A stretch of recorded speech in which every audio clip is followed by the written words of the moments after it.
Buongiorno a tutti signori, bentornati sul nostro canale I Signori di Napoli. Oggi in questo video vi voglio parlare di calciomercato perché ormai ci siamo, manca poco all'inizio del calciomercato che quest'estate aprirà il 1° giugno e chiuderà il 10 di giugno per poi prendere una pausa e ripartire a luglio. Ma ormai signori ci siamo, le big italiane iniziano a muoversi, prepariamoci a un'estate dal punto di vista del mercato veramente rovente.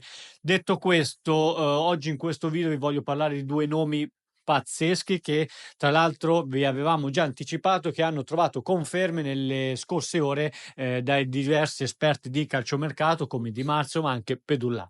Detto questo, prima di continuare vi ricordo di iscrivervi sul nostro canale I Signori di Napoli, di attivare la campanella delle notifiche e se vi va vi potete abbonare per sostenere la nostra redazione.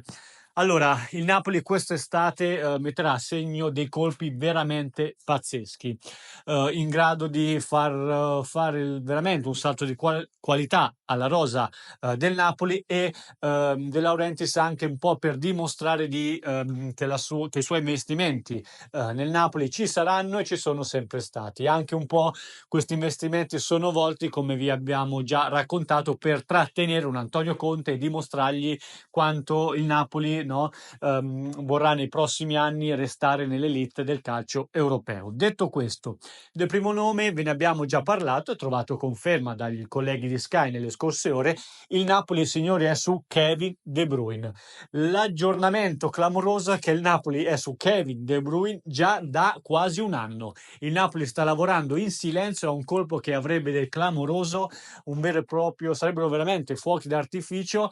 Kevin De Bruyne, da quello che filtra, sta ragionando sull'opzione Napoli, è molto intrigato dal vestire azzurro, dal vivere la città di Napoli, da farsi allenare da Antonio Conte. Ecco perché sta un po' temporeggiando, perché vuole essere sicuro che sulla panchina del Napoli ci sia ancora Antonio Conte. De Bruyne, vi confermo, ha rifiutato l'Arabia, in quanto le sue prime due scelte sono o il Napoli e restare quindi in Europa, oppure andare via e andare in MLS a raggiungere Messi al Miami. Quindi attenzione, il Napoli c'è, ci sta lavorando da tanto, il giocatore sembrerebbe molto tentato. Nelle prossime ore vi daremo ulteriori aggiornamenti. Secondo nome, anche qui siamo su un profilo di livello proprio top, parliamo di Darwin Núñez del Liverpool.